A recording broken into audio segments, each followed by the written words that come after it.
Kaya kung magsaka pagid, why na? Gasolina na lang ang ginbuhi ta sini. Okay. Bisan na madamo ang pagsulay nga ginapangatubang naton sa pungsod Pilipinas kung lantawon ta no, klase-klase nga mga problema. Pero ikaw bilang isa ka ordinaryo nga pumuluyo sa pungsod Pilipinas, nadalaom ka bala nga may pagbag-o pa ang dalagan sa pungsod Pilipinas? Siyempre, may paglaom gyapon eh.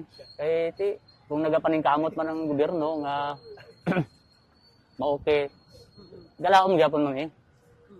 Hindi taman mahambal nga way na sa pag-asa kinahanglan gid ting positive gid nga may kabaguhan gyapon nga matabo.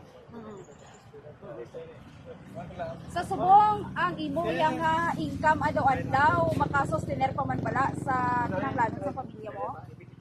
Samtang may kusog pa, biyahe gyapon ta bisan mahal ang gasolina. Kaya pa. Kaya pa man ah.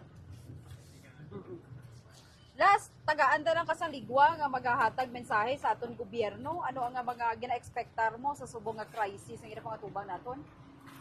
Kung madayon gid man nga 5,000 lang mabato na mo nga fuel subsidy, ang mahambal naman naman salamat gid. Kay may iban man ma'am nga nagareklamo nga wala sang ginasudlan nga tuda, so wala sila nakaabil. Nagapamangkot sila kung din daw sila magpalista ti siling namon man sa amon nga kaupod.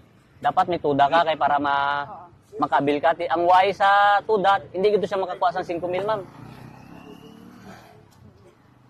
Panawagan para man sa mga pasahero nga nagasakay siyudad sa Bulacan. So sa amon nga mga pasahero nga nagasakay sa amon no.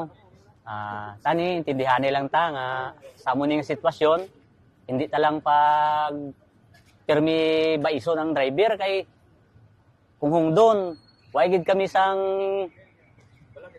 kadtuan nga reklamuhan. Hindi ang pasahero lang pirmi pwede makareklamo sa amon, manang intindihanay lang ta.